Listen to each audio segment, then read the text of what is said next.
Seja bem-vindo e seja bem-vinda a mais um episódio do Chutando a Escada.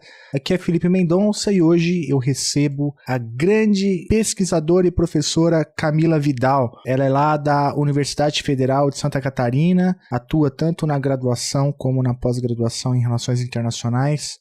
Uma excelente pesquisadora.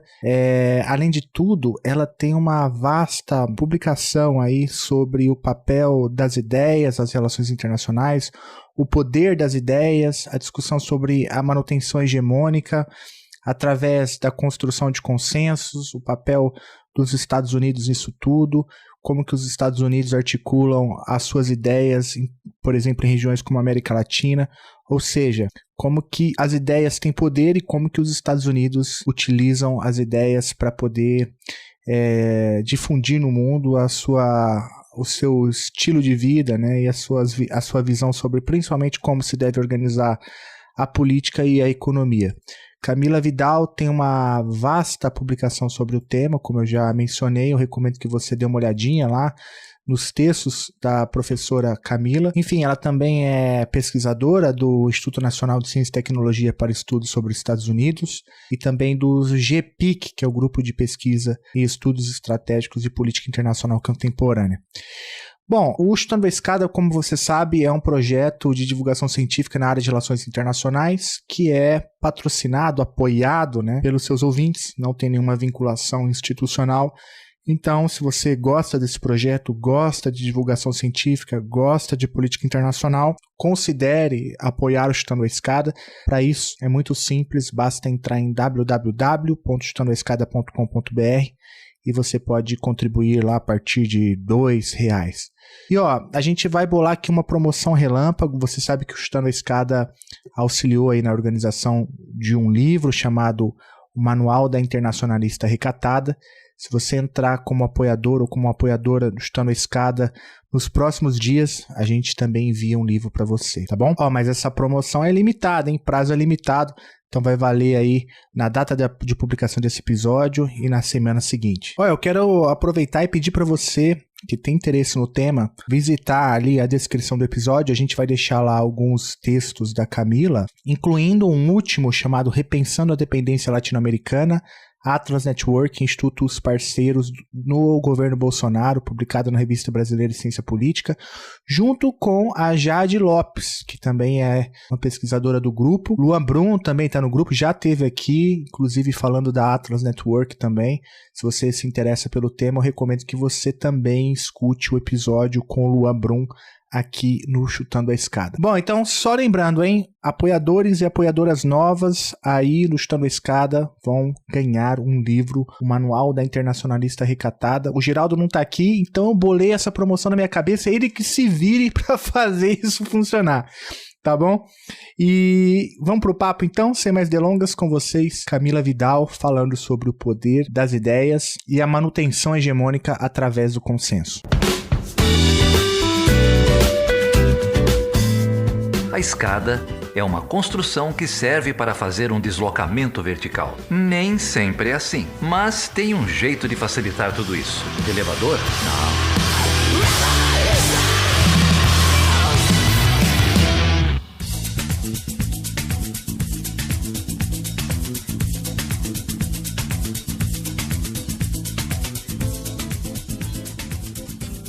Grande Camila Vidal, olha só, muito obrigado por topar falar com a gente, é uma alegria enorme te receber aqui. Eu já queria ter te recebido antes, então a tua vinda aqui é quase que uma reparação histórica. É muito bom ter você aqui, dialogar com você.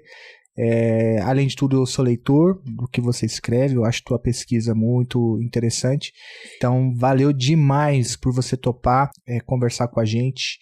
É uma alegria enorme te ter aqui. Nossa, eu que agradeço, Felipe. Um prazer mesmo estar aqui. É uma honra e uma super responsabilidade, né? Nesse podcast que, assim, que eu acompanho há tanto tempo e indico aos meus alunos, às minhas alunas. Então, é um prazer mesmo. Obrigada pelo convite. Camila, para a gente começar essa conversa, né, eu queria voltar do começo. A pergunta, ela pode até soar um pouco óbvia, né? A pergunta é, as ideias importam nas relações internacionais? Bom, é claro que por um leigo, né, pode ser que essa pergunta seja bastante simples, né, simplória até. Mas a gente sabe que nas relações internacionais, do ponto de vista, né, teórico e metodológico, há toda uma discussão sobre até que ponto as ideias são importantes para a compreensão das relações internacionais, ou seja, como as ideias influenciam, se é que influenciam, a forma como os estados e atores internacionais percebem, interpretam e moldam as suas políticas, as suas estratégias e as suas ações. Então a gente sabe que tem várias abordagens dentro da disciplina, que algumas destacam mais, outras destacam menos o papel que as ideias desempenham nas relações internacionais. Mas, enfim, para a gente poder entender um pouco a importância disso e por que se é importante falar dessa variável ou esse debate sobre o papel das ideias, eu queria te fazer então essa pergunta ainda bastante elementar, né? Na sua opinião, nas suas pesquisas, nos achados de pesquisa que você já encontrou aí nos seus artigos, como que você lida com o papel das ideias nas relações internacionais? Elas são importantes, não são? Como elas aparecem? Se é que aparecem? Dá para falar um pouquinho sobre isso? Claro, não, acho ótimo começar por aí. Veja, sim, as ideias importam, né? Acho que a gente começa por aí. Mas eu vou, acho que eu vou tentar colocar aqui um pouco como foi o meu caminho, tá? Como alguém purista das RI mesmo, né? Que fez graduação em Relações Internacionais e nunca mais saiu daí. Porque, veja, no meu mestrado, eu fui pesquisar sobre o conservadorismo nos Estados Unidos, né? No momento, assim, naquela época que a gente não falava, né, em conservadorismo aqui no Brasil, polarização aqui no Brasil, isso não existia. Então, eu que vinha de uma graduação de lá, né, sempre me interessei muito por toda essa agenda, assim, e principalmente pelo Partido Republicano, enfim, né? E fui estudando no meu mestrado sobre isso. E me impressionou, naquele momento, como que esse movimento conservador foi se organizando, foi se fortalecendo na sociedade civil, até chegar efetivamente na política, a partir de demandas próprias que foram, né, implementadas a partir de políticas públicas e depois a partir de um partido político, que foi o Partido Republicano, né, de um candidato que inicialmente foi Barry Goldwater, depois o Ronald Reagan. Então, assim, esse conservadorismo, enquanto mesmo assim uma visão de mundo, né, um conjunto de ideias, sempre me foi colocado como algo muito natural, universal, e nessa pesquisa eu fui vendo que esse não era o caso, né, que ocorria que determinados indivíduos conscientemente se organizaram, né, e foram financiados para educar, entre aspas, a sociedade civil, ou seja, para divulgar essas suas ideias. E foi um movimento extremamente exitoso, né, e continua sendo. Então, por exemplo, eu já vou chegar, né, onde que isso me leva e onde eu estou hoje, assim. Mas assim, então, por exemplo, na década de 50, nos Estados Unidos, a gente está falando pós-New Deal, né, a igreja nos Estados Unidos estava muito atrelada a demandas populares e reformas de base. Tá? Aliás, na própria América Latina a gente já via a força da teologia da libertação, né? Então, assim, o que é feito? Bom, um grupo de empresários, a partir de institutos liberais, se organiza para uma ofensiva contra esses pastores considerados de esquerda e, portanto, muito próximos ao comunismo, supostamente, e eles lançam uma cruzada, uma ideia de, é chamado, inclusive, de mobilização espiritual, tá? Eles vão arrecadar dinheiro, eles vão dar aulas para esses pastores, eles vão ensinar sobre o perigo desse tipo de luta social, a relação dessas lutas sociais com o comunismo e com a União Soviética, eles vão publicar livros, vão publicar artigos de intelectuais que defendiam essas ideias, é o caso do Mises, é o caso do Hayek, e vão distribuir para esses pastores, que por sua vez vão distribuir para os seus fiéis. Então, assim, já tiveram sucesso aí. Se o problema é porque o empresariado, naquele momento, o empresário está vendo seus lucros diminuírem por conta da ascensão, do fortalecimento dos sindicatos, que foi uma herança do New Deal, né? Portanto, aumento de salário, pagamento de horas extras, férias remuneradas, etc. Se faz o quê? Novamente, a gente vai trabalhar numa cruzada, né, de educação desses trabalhadores. Então, a GE, por exemplo, na época, a maior empresa empregatícia dos Estados Unidos, vai realizar uma campanha, entre aspas, porque vem deles mesmo essa ideia de reeducação política, para os quase 200 mil empregados, cerca de 192 mil, se eu não me engano, empregados que tinha naquele momento. Então, eles também vão distribuir obras desses autores, do Hayek, do Mises, vão dar aula para os empregados, para os seus empregados, vão, né, para os seus funcionários. Os próprios supervisores vão receber aula e vão ser ensinados como lidar com os seus funcionários e como ensinar os seus funcionários. Então, assim, era um programa efetivamente de reeducação política dentro de uma empresa. Contava com Ronald Reagan naquele momento, que foi contratado pela GE para isso. Então, veja, eu saio, Felipe, de uma área de relações internacionais onde a minha carga teórica era basicamente uma escolha entre entender os fenômenos através de poder bélico, né? Então, o poder é bélico, ou através da cooperação, né, de organizações multilaterais, enfim. Então, assim, eu tinha a opção, ou, né, o meu recorte é realista ou é liberal, basicamente isso. Só que essas perspectivas não me permitiam naquele momento explicar, né, ou entender o que eu estava vendo ali, efetivamente, né, nessa pesquisa. Que a luta mesmo se travava no âmbito das ideias, da consciência que você tem do mundo, porque é a partir da maneira como você vê o mundo que você vai agir. E nada melhor do que tentar moldar esse pensamento, né, essa visão de mundo, essa consciência de parcelas enormes da população, para que elas passem a reproduzir a sua própria visão de mundo, né, com seus interesses. E interesses materiais, né, inclusive, privilégios.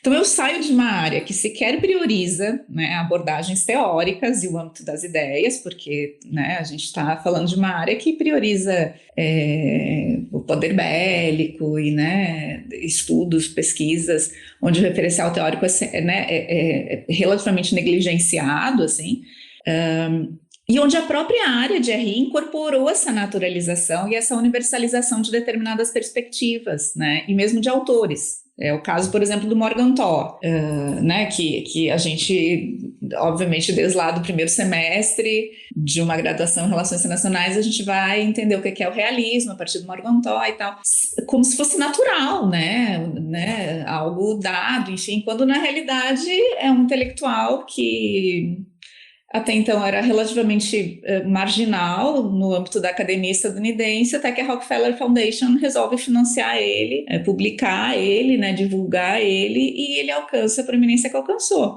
Então, assim, não são as ideias dele efetivamente, né?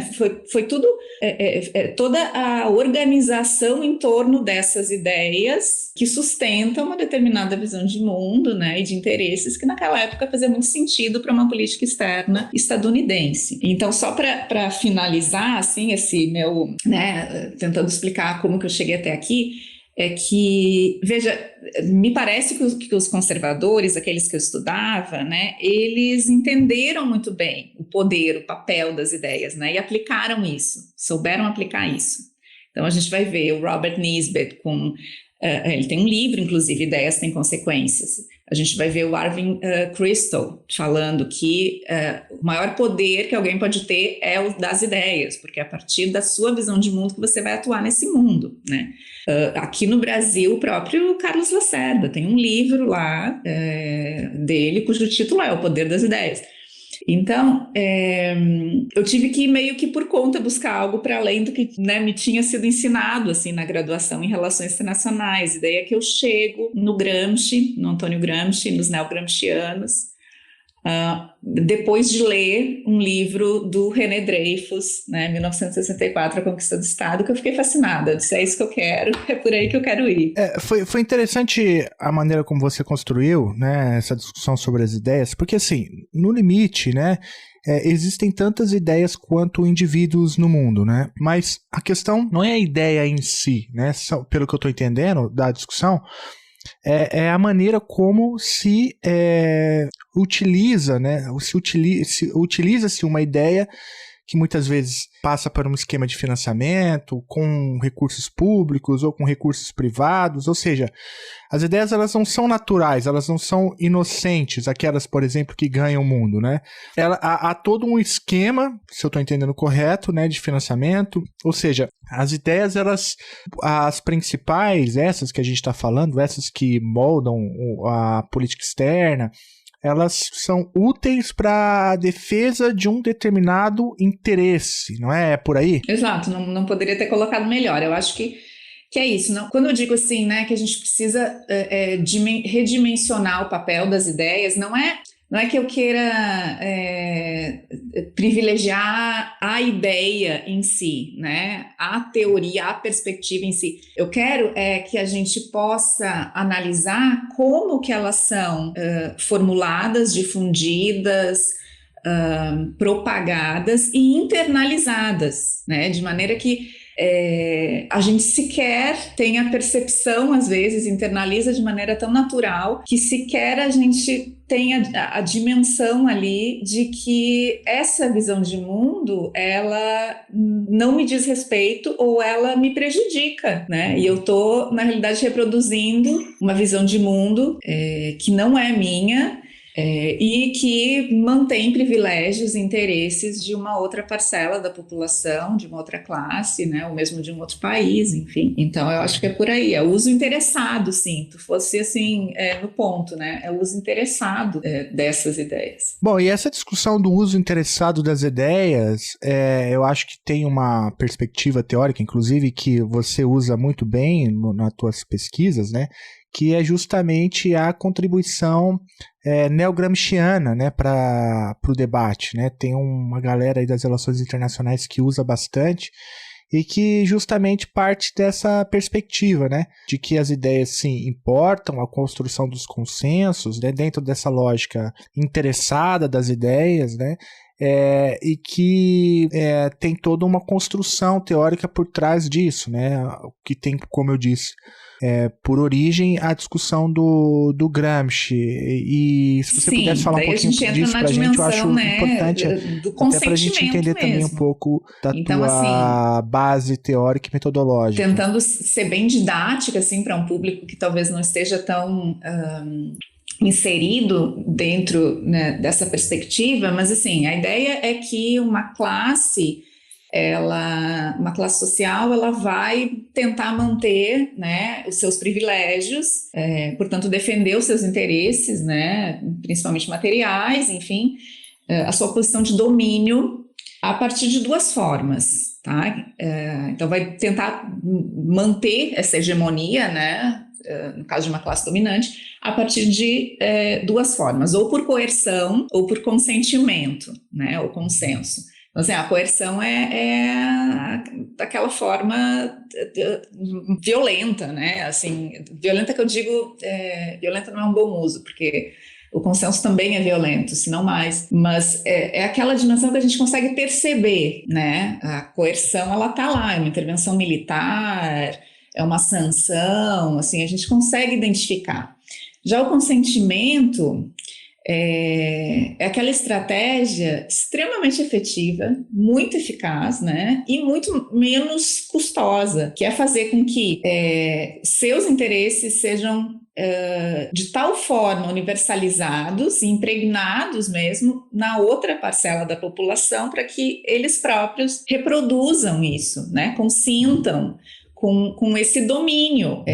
Então, como que isso é feito? Eu, nas minhas pesquisas, tenho tratado muito de analisar os instrumentos utilizados para a criação e para a manutenção de um determinado consentimento na população. Então, eu tenho tratado de analisar, por exemplo, usos de instituições por parte dos Estados Unidos. Os Estados Unidos sempre assim, foi muito presente, né, nas minhas pesquisas, até pelo fato da minha graduação ser lá, né, e eu fiz graduação no momento de governo Bush filho, então assim, a política externa do Bush me fascinava, né, negativamente, claro, mas eu queria entender aquilo, assim, né, então eu vejo que, ainda que esses dois pontos, né, coerção e consenso, eles sempre andam juntos, mas em determinados momentos um se sobrepõe ao outro dependendo do contexto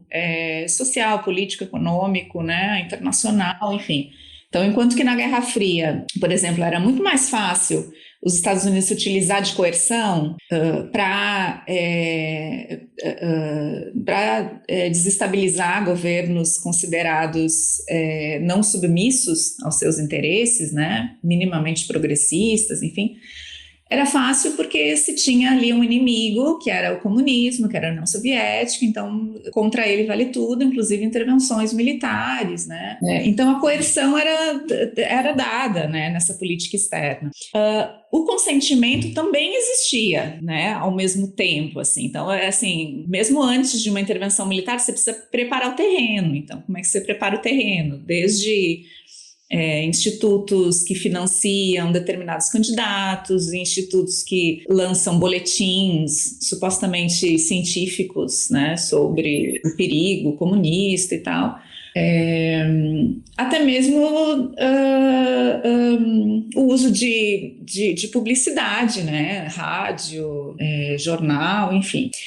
Mas no fim no fim da Guerra Fria, agora que a gente não tem mais, né, aquele perigo comunista como tinha na Guerra Fria, né, aquela necessidade de contenção da União Soviética, os mecanismos eles têm que agora se pautar um pouco mais, né, com mais afinco na dimensão do consentimento mesmo. E daí o uso de uma série de instituições que são criadas, né, ou pelo governo dos Estados Unidos, ou que são financiadas pelo governo dos Estados Unidos e que fazem esse papel, assim, né, de difundir, de divulgar, de introjetar na América Latina uma determinada visão de mundo, determinadas ideias estão lá para manter, né, dos Estados Unidos e mais especificamente dessa classe dominante, né, estadunidense e local também. Bom, então a gente entendeu mais ou menos historicamente como a coisa funciona, né? Durante a Guerra Fria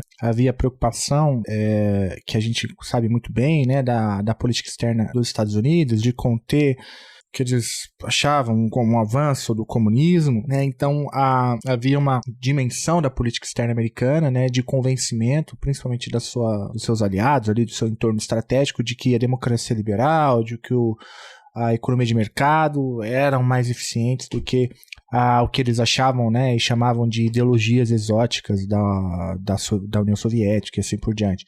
Com o fim da Guerra Fria, a luta contra o comunismo perde um pouco o sentido, e aí essas instituições que você citou passam a operar no sentido de também agora de difusão talvez desse neoliberalismo hard, né? Eu acho que vamos tentar, né, agora ser um pouco mais, eu vou tentar um pouco mais empírica nos objetos que eu venho pesquisando, né, para evidenciar ou para tentar mostrar, tentar desvelar, né, essas redes e essa capilarização, efetivamente, dessas ideias na América Latina.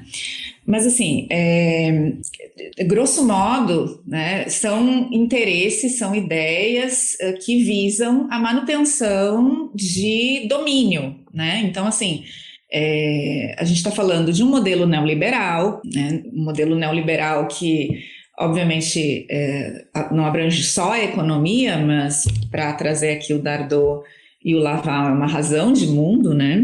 E aí cabe muita coisa, desde como que o Estado tem que gerir as finanças, né? Como que determinadas instituições, né, públicas podem ser vistas como um atraso, um entulho para o Estado, desse modelo neoliberal mais amplo, assim, né, que de fato organiza como que o Estado tem que atuar, né, então, desde dessa perspectiva do que tipo de instituição que o Estado né, tem que promover, bem na lógica mesmo de Estado enquanto empresa, enquanto, né, entidade que tem que gerar lucro, então tem que gastar menos do que recebe, mas também perspectivas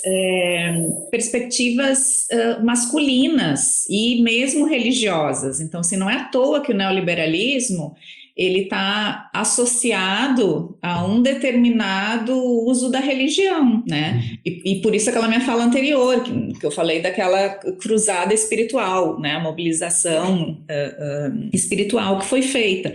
Além disso, é um modelo também que a gente pode ver ali características masculinas, né?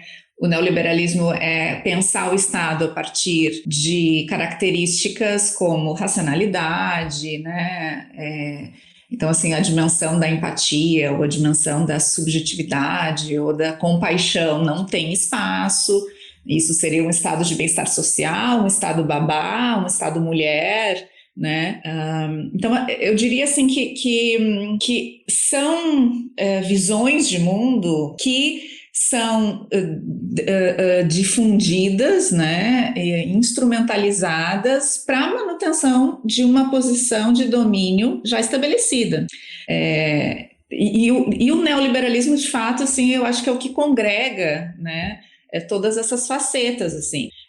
Mas uma outra questão que eu acho importante mencionar, que eu acabei não mencionando antes, é como que na utilização dessas instituições, tá, para a difusão, para a divulgação dessas ideias, né, e de manutenção hegemônica, de manutenção desse domínio, existe uma dimensão educativa, né, e daí a gente pode ver aí claramente, eu pelo menos, né, vejo assim, a subalternidade sendo colocada ali, né? Ou seja, eu sou professor, então eu estou aqui para educar essa sociedade que não soube se educar ou não tem a educação necessária, cabe a mim, enquanto alguém ou algo superior, fazer essa educação. Então, assim, não à toa essas instituições, a missão delas, a todo momento você vai ver, assim, educação cívica, missão de educação econômica, uma missão, às vezes é só educacional, tá? Então, assim, o caso do CIP é missão de educação econômica, tá lá, educação. O caso do NED é educação cívica, tá lá, ensinar o que é o que é uma democracia, ensinar o que é que características vocês têm que ter para ser uma democracia aos moldes estadunidenses. Então, a Atlas, né, também educação econômica. Então, assim, essa dimensão da educação, para mim, é muito emblemático também dessa tentativa de manutenção hegemônica e de domínio, né? Retratando também um pouco o que o Arturo Jauretti chama de colonização pedagógica, né? Ou seja, um tipo de domínio estabelecido, mas que se coloca num papel ali, efetivamente, professor e aluno. Então, estou desempenhando esse papel virtuoso, moral, né, que é o de um professor para com os seus alunos. No caso, a gente está falando, né, dos Estados Unidos com relação à América Latina. Camila, você citou aí algumas instituições, né, o NED, o CIP, também talvez a USAID a gente pode colocar nesse pacotão aí. Se você pudesse falar um pouquinho para a gente sobre essas instituições, o papel dela na difusão dessas ideias, a própria Atlas, né, Network também, como a gente já discutiu aqui no Estando. Se pudesse falar um pouquinho para a gente, eu acho que é importante. Sim, veja, todas elas, né, USAID, NED, CIP, e mesmo a Atlas, que o Luan já foi aí e conversou bastante sobre isso num episódio memorável, são instituições que estão interconectadas, né? Então, assim, a gente começa a falar do NED, mas eu preciso voltar e falar da USAID, né? Eu vou falar do CIP, eu preciso voltar e falar do NED, da USAID. Então, acho importante fazer esse relato, assim, né? São instituições que elas trabalham conjuntamente no sentido, assim, operacional, né? Principalmente no âmbito dos recursos. Então, assim, a USAID, né? Vamos começar pela USAID. A USAID é uma instituição governamental, né, estadunidense, antigamente chamada de AID, e mais recentemente foi colocada o US na frente para deixar bem claro que era uma organização governamental estadunidense, e que eles a todo momento fazem questão de lembrar que estadunidense do povo dos Estados Unidos. Então, inclusive está lá no logo, né? USAID do povo dos Estados Unidos. É um presente do povo dos Estados Unidos para o país que está recebendo recursos ou trabalho da USAID, treinamento, enfim. Mas assim, cerca de quase 100%, 98% dos recursos repassados para a USAID vem diretamente do governo federal com o aval do Congresso, tá? E só para ter uma ideia, em 2021, se eu não me engano, foram destinados quase 40 bilhões de dólares. Então, assim, é uma instituição que tem muito dinheiro ali, né? E que trabalha bastante canalizando esses recursos para projetos e para instituições em outros países, tá?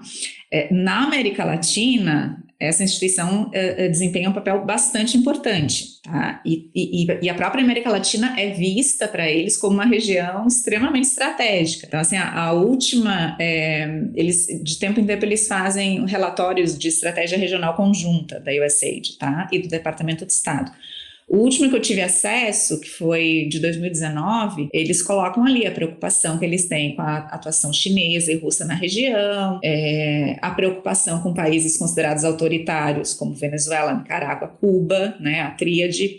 E nesse relatório, eles vão, por exemplo, organizar estratégias de ação. Então, eles vão dizer que eles querem um hemisfério seguro, portanto, sem influência ou sem atuação chinesa, russa, né? Eles querem um hemisfério próspero e daí com uma perspectiva econômica atrelada, né, ao neoliberalismo, condições de comércio, enfim, neoliberais. Inclusive, eles vão colocar nessa estratégia que eles querem melhores condições de comércio para com as empresas e as exportações dos Estados Unidos. E eles também vão dizer que eles querem instituições democráticas mais fortes, por isso o perigo de Cuba, Venezuela e Nicarágua, né, eles entendem dessa maneira. E o último ponto era de que eles queriam maior receptividade latino-americana com relação à liderança dos Estados Unidos. Então, assim, está ali, explícito, a tentativa de manutenção, né, de domínio, de hegemonia na região dentro da USAID. Mas assim, a USAID recebe esses recursos, então, né, do governo federal, recursos públicos, e a partir daí ela vai canalizando para alguns países, mas não é o governo do país efetivamente que recebe, são projetos locais ou são institutos locais. Então, por exemplo, o Haiti é o principal receptador de ajuda da USAID, né, de ajuda entre aspas, de recursos da USAID. Esses recursos não são enviados diretamente para o governo haitiano, mas são enviados ou para empresas estadunidenses ou para instituições locais ou para ainda instituições que se colocam como privadas, tá? Mas que recebem recursos, né, públicos, governamentais dos Estados Unidos, que é o caso do NED e do CIP.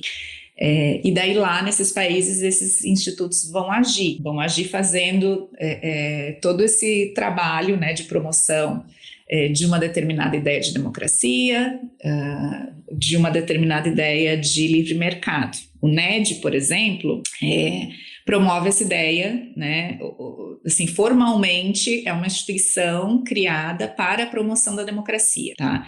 Então, foi criado no governo Reagan, na década de 80. A própria USAID tinha financiado um estudo para que se criasse, né, estratégia para a promoção de uma democracia no exterior, e esse estudo, então, recomendava a criação de uma instituição privada e bipartidária, que foi o National Endowment for Democracy, o NED, tá, que tem início lá em 1983, no governo Reagan, como eu comentei. E o NED, ele, de novo, ele recebe recursos via USAID, então ele também recebe recursos públicos, governamentais, tá?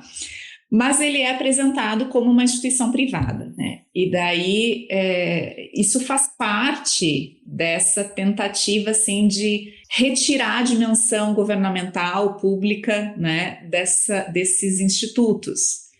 A gente tem que pegar aquele fio, assim, e ir seguindo, puxando o fio e vai, né, para ver onde é que ele vai dar, assim. Daí a gente vai ver que os recursos do NED são públicos. Os indivíduos que trabalham no NED são indivíduos que circulam em Washington. Às vezes são funcionários, às vezes são eles próprios atuais ou antigos congressistas, enfim. Então, é uma entidade que a gente pode considerar governamental, inclusive foi criada pelo governo dos Estados Unidos, né? O orçamento deles vem de lá, mas é apresentada como pública, porque daí ela tem mais espaço, talvez, né, de atuação, assim, nos outros países, a partir dessa roupagem virtuosa, né, moral, que é a promoção da democracia. Mas daí a gente vai ver, o NED está envolvido em vários escândalos, assim, né? Então, não à toa, a Rússia, a China já declararam o NED como uma espécie, assim, de persona não grata, porque perceberam que o NED estava financiando determinados projetos e determinados institutos que buscavam deslegitimar e desestabilizar o governo vigente nesses países, tá? Então, assim, não à toa, o próprio, um dos fundadores do NED e membro do corpo diretivo, ele vai dizer que o NED faz hoje o que a CIA fazia na Guerra Fria, né? Que é justamente preparar esse terreno, assim, né? Então, preparar esse terreno para manter uma ideia, né, de consenso, de consentimento ali, que seja favorável aos interesses de uma classe dominante estadunidense. E o NED, ele é formado por 4 institutos, né? Então, ou ele envia o recurso que ele recebe da USAID para parceiros, para institutos ou para projetos, ou ele envia para os seus institutos parte, né, do NED, que daí, por sua vez, esses institutos é que vão financiar ou vão eles próprios atuar nos outros países. É o caso do CIP, que eu comentei antes, né, que é o Center for International Private Enterprise, que é um instituto que se vincula com a Câmara de Comércio dos Estados Unidos, né, e que promove o desenvolvimento, então, de economias de livre mercado. O foco do CIP é isso, né? Claramente, assim, uma perspectiva neoliberal de funcionamento, né, de visão de mundo e relacionando sempre essa perspectiva com a democracia, né? Então, a todo momento, assim, uma democracia precisa de, né, livre comércio, precisa de iniciativa privada forte, enfim. E depois a gente tem outros 3 institutos dentro do NED, que é o National Democratic Institute for International Affairs, o NDI, que é um instituto representativo do Partido Democrata, lembrando que o NED foi criado já para ser uma instituição bipartidária, e tem a contraparte do Partido Republicano no IRI, que é o International Republican Institute. Além desses 3, tem o último braço do NED, que é relativamente pouco estudado. Aliás, todos eles são pouco estudados, mas esse ainda mais, que é o American Center for International Labor Solidarity, que consiste num instituto, parte ali do American Federation of Labor Congress of Industrial Organizations, que tem historicamente, né, o foco de atuação nos sindicatos. Então, esse instituto especificamente busca atuar nos sindicatos, trazendo toda aquela ideia, assim, né, de que os sindicatos têm que pautar por fazer negociações na mesa com o patrão, né, aquela coisa, assim, menos revolucionária e mais negociada, digamos assim, né. Enfim, e eles né, atuam assim, aqui mesmo. Então, a gente tem recursos advindos do NED, recursos advindos do CIP, a gente tem a própria USAID trabalhando nesses países da América Latina, né? Aqui no Brasil, a USAID trabalha diretamente na Amazônia. Então, assim, tem projetos na Amazônia. E eles são muito transparentes, né, no que eles vêm fazendo, assim. Então, eles vêm, segundo, né, os últimos relatórios, assim, a USAID vem fortalecendo a iniciativa privada na região amazônica, vem capacitando lideranças indígenas. Da mesma forma, o NED, que atua nesses países, né, e em alguns países, é o caso da Venezuela, a gente sabe o montante que chega, mas a gente não sabe para onde vai. Então, mas a gente sabe que tem ligações com movimentos e instituições contrárias, né, ao atual governo e antes ao Chávez. E o CIP da mesma forma, assim, né, atuando para fortalecer a iniciativa privada e para formar lideranças que depois possam assumir cargos na política, no governo, né? Então, o trabalho deles é muito esse também, né? De treinar lideranças que depois vão acessar o governo e implementar lá essas mudanças e essas políticas que eles estão promovendo. O Chutando a Escada conta com apoio financeiro dos seus ouvintes. Para saber mais, acesse chutandoaescada.com.br/apoio.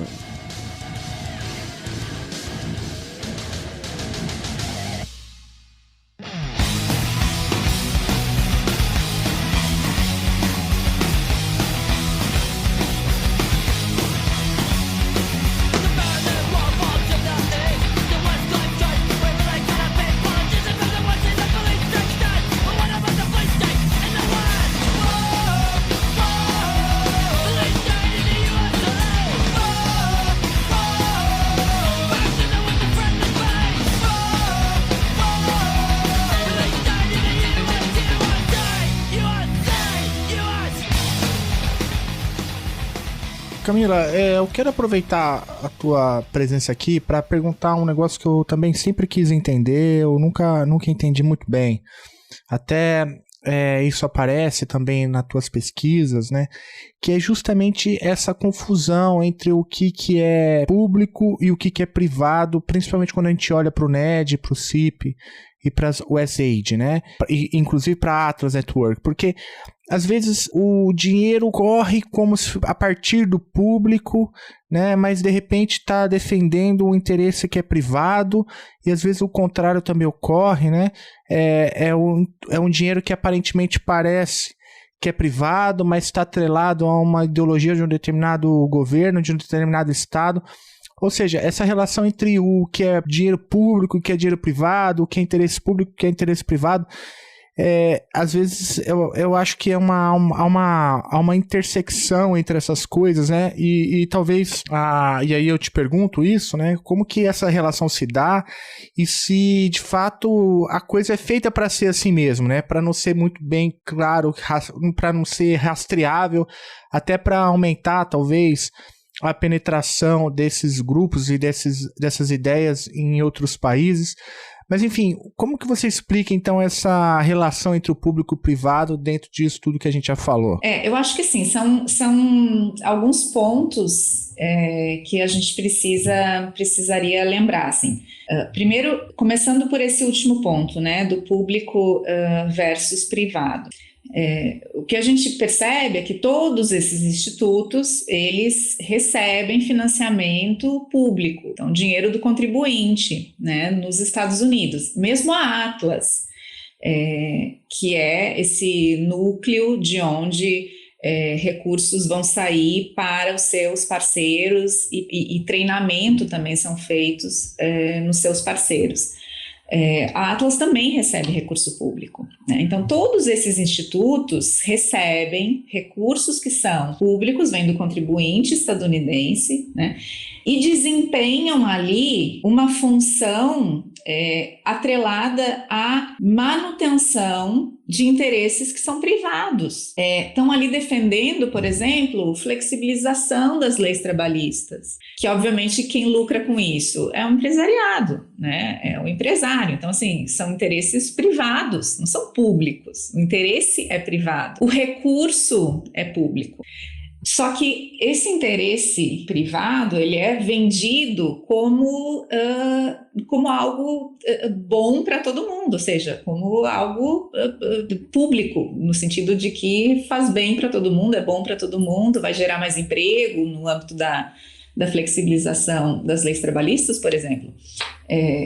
Quando, na realidade, se tem ali um interesse muito específico de uma classe dominante que quer, com a flexibilização dessas leis trabalhistas, auferir maiores lucros, tá? Então, esse ponto eu acho importante porque, assim, a gente está falando de instituições que a todo momento estão defendendo, né, e promovendo uma ideia de livre mercado, de iniciativa privada, mas que operam com recursos públicos, do contribuinte. E que são instituições que elas vão canalizando esses recursos de uma para outra, né? No sentido de que a gente, num determinado momento, perde a dimensão daquele recurso que é público. A gente passa a entender que é privado mesmo. Então, assim, quando eu falo em CIP, ninguém tem noção, né? Assim, poucas pessoas têm noção de que o CIP é uma instituição que recebe recurso público. Por quê? Porque vem do NED, e o NED recebe da onde? Da USAID, que recebe da onde? Bom, a partir da aprovação do Congresso, a partir do Departamento de Estado. Então, esses canais, eles estão lá também para isso, para a gente perder a referência do público, para a gente privatizar, né, esse recurso lá no fim da cadeia. Então, não à toa, o Nicolas Guillot, por exemplo, que é um autor que eu recomendo muito, gosto muito, ele vai dizer que a impressão que se tem é que essas várias instituições que formam essa cadeia de recursos, elas estão lá para dar uma filtrada nesses recursos, de modo que quando ele entra, ele é público, quando ele sai, ele já virou privado, porque ninguém vai pegar aquele fio e ir puxando, né, para ver até de onde ele vem. Então, essa é uma característica importante, né?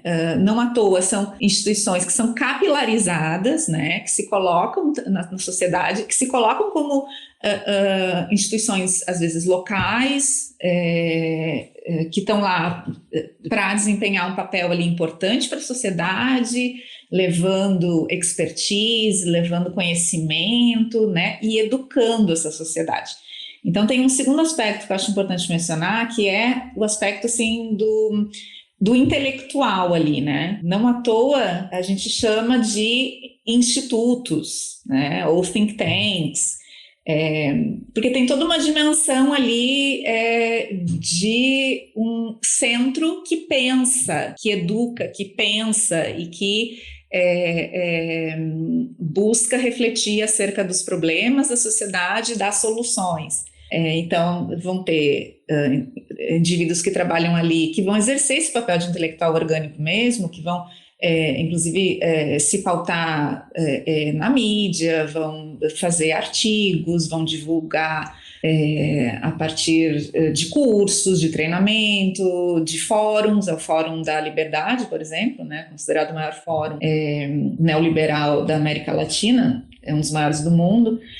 Então tem esse caráter assim, supostamente intelectualizado, onde as pessoas olham para lá e, bom, olha só, né, essa informação veio de um instituto, não veio de qualquer um, né, tem um caráter assim. E um terceiro ponto, né, é que essa sectarização, né, essa pulverização, digamos assim, de instituições, elas operam de modo que a gente não consiga efetivamente perceber a dimensão da intervenção ou, né, da atuação desses institutos, dessas instituições para a sua manutenção hegemônica, né? Elas estão tão presentes assim, né, no nível local e tão pulverizadas e tão capilarizadas que a gente sequer consegue perceber que a gente sofre nesse processo de criação, de manutenção de um consentimento, né, de consensos, assim. E daí eu entro nesse ponto porque quando a gente fala em coerção, por isso que no início eu falei, né, violência acho que não é a palavra ideal, porque quando a gente fala em coerção, a gente imediatamente pensa em agressão, em violência, né? Agora, consentimento, a criação e manutenção de determinados consentimentos, né, na sociedade civil, ela é em si uma violência. E é uma violência que a gente não consegue verificar, ver ela e, portanto, combater ela, né? O que pode ser lido, às vezes, como ainda mais violento, porque eu não consigo sequer combater, eu não consigo identificar como violência, eu não consigo ver a violência, né? Não tenho ali o meu inimigo para lutar contra, né? Então, alguns autores vão dizer isso, assim, né? O grau de violência tamanha justamente porque a gente não consegue sequer combatê-la, sequer ver, perceber que ela está ali, né? Camila, essa ideia que você traz, né, das ideias e desses consensos como violência, né, eu acho muito importante, né? E às vezes a gente discute, enfim, estamos discutindo NED, CIP, né? E parece que está tão distante de nós, mas só para o ouvinte ter uma ideia, talvez aqui eu vou fazer um paralelo, forçar um pouco a mão, mas eu acho importante. Isso acontece muito em relações abusivas, por exemplo, talvez o ouvinte ou a ouvinte que nos escuta agora esteja numa relação abusiva, né? E muitas vezes o abusador, ele não usa, né, da violência física o tempo todo. Às vezes, sim, muitas vezes, inclusive, mas muitas vezes a violência ela se dá, enfim, por um conjunto de ideias que faz, inclusive, com que essa pessoa permaneça, né, numa relação abusiva, sem muitas vezes perceber. Que seja porque tem ali uma dependência financeira, ou às vezes a própria, sei lá, comunidade de fé diz que é assim mesmo, que um dia essa pessoa vai se converter, e que vai melhorar, que isso vai passar. E aí isso vai ficando, você acaba vendo, né, situações onde as pessoas vão ficando numa relação abusiva sem perceber, ou seja, ela é vítima de uma violência, não percebe que é vítima de uma violência, né? E acha que é assim, que, sei lá, a relação conjugal tem que ser assim mesmo, porque Deus quis assim, ou porque é assim, porque tem que ser assim, e fica com medo de ser julgado, talvez na sua vizinhança, na sua família, na sua comunidade de fé. E aí essa violência vai se perpetuando. Por isso que eu concordo muito quando você fala, né, que algumas vezes algumas ideias elas são tão violentas quanto uma outra, sei lá, o uso de uma arma, né, muitas vezes, porque você vai perpetuando esse estado de coisas e acaba que naturalizando, né, uma violência que é absurda e que passa de todos os limites. Enfim, eu não sei se essa comparação que eu fiz, ela tem algum cabimento, eu não sei se vale a pena fazer esse paralelo, mas me ocorreu um pouco isso, assim, só para a gente trazer mais para o cotidiano, como uma ideia ela pode se transformar em uma situação extremamente violenta, né? Extremamente violenta. Acho que sim, né? Porque faz parte dessa construção do outro como alguém menor, inferior, né? Que é o que a gente estava falando, assim. Então,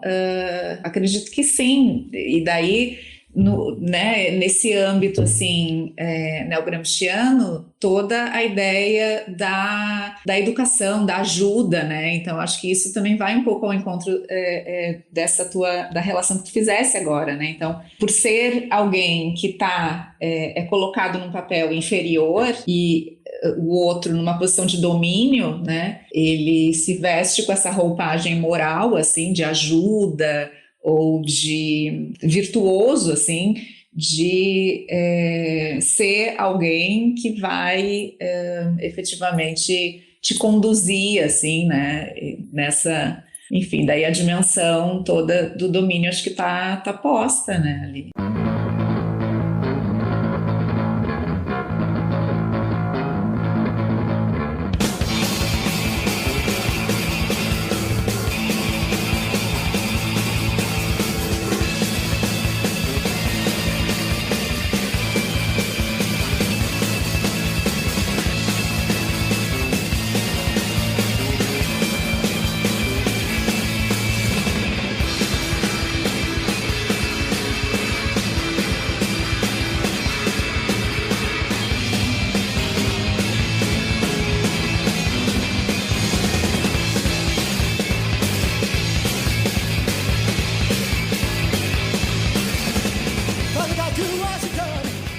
Muito bom. E Camila, tem alguma coisa que eu deveria ter perguntado e não fiz, e não perguntei? Algo que você gostaria de falar e ainda não falou?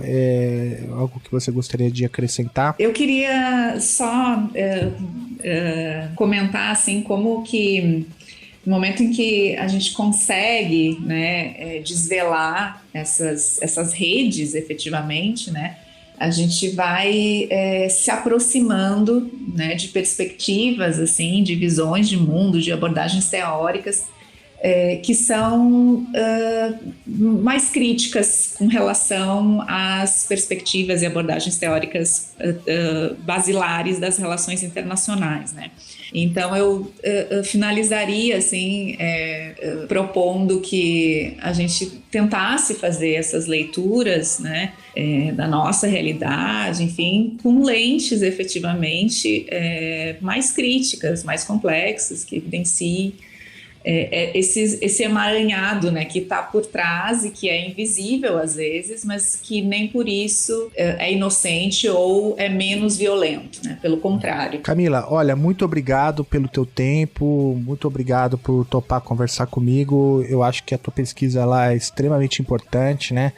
Essa discussão sobre o papel das ideias na manutenção hegemônica através da construção desses consensos, né? Como que a política externa estadunidense usou e ainda usa, né, desses instrumentos para poder difundir ideias e valores na América Latina durante a Guerra Fria, no pós-Guerra Fria. Eu acho que essa é uma agenda de pesquisa que tem muito a contribuir com as relações internacionais, né? Que também quebra um pouco essa ideia tradicional que ancora, enfim, todas as análises nesse estadocentrismo. E eu acho que vale muito a pena também a contribuição neogramsciana para essa discussão sobre manutenção hegemônica e o poder das ideias. Eu sei que o teu tempo aí é curto, né? E eu queria agradecer imensamente o seu tempo. É muito bom trocar ideias com pesquisadoras tão generosas e competentes como você.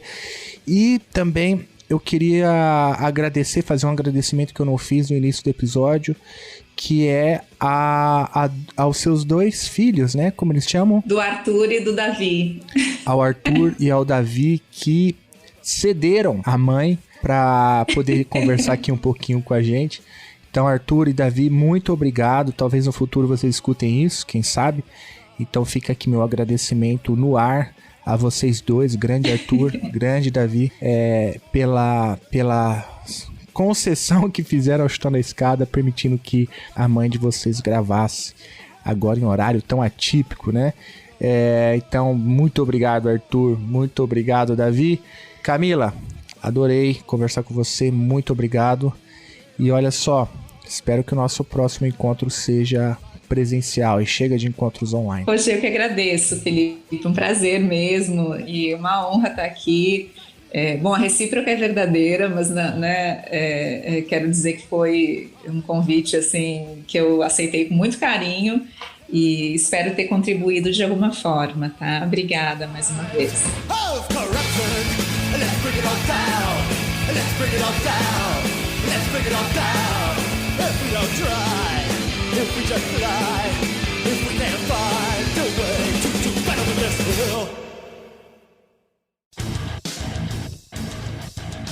Você acabou de ouvir mais um episódio do Chutando a Escada. Para apoiar, acesse chutandoaescada.com.br/apoio.